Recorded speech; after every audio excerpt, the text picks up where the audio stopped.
Alors après la Kia EV6 restylée, on a maintenant la Ioniq 5 restylée qui dévoile son autonomie et ses tarifs du coup.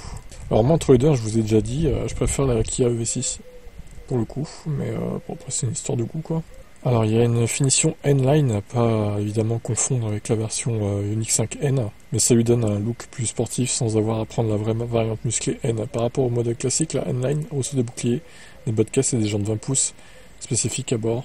On découvre pédales métallisées N-Line, un ciel de pavillon noir ou encore des sièges sport en cuir et Alcantara avec le logo N.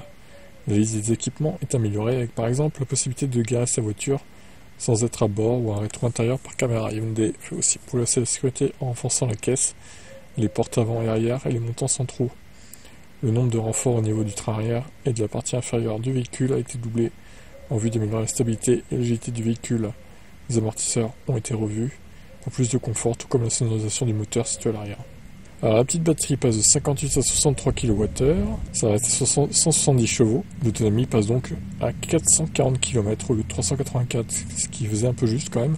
La grosse batterie augmente aussi, elle passe de 77,4 à 84, moteur 229 chevaux, l'autonomie passe de 507 à 570 km, c'est pas mal. Avec le modèle de moteur à 4 roues motrices pour 325 chevaux, on passe de 454 à 495 km en 20 pouces, qui sont obligatoires. C'est dommage parce qu'avec 19 pouces, je suis sûr on passerait la barre des 500 facilement, quoi.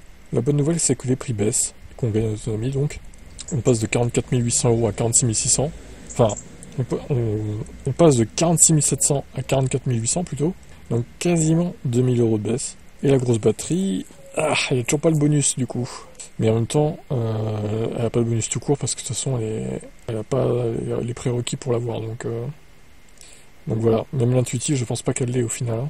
Dites-moi si je me trompe, mais il me semble pas. Ok, bon bah, ça reste un peu chéro quand même, je trouve, mais il s'améliore au niveau tarif. Quel est votre avis sur cette nouvelle version de la Ioniq 5 ?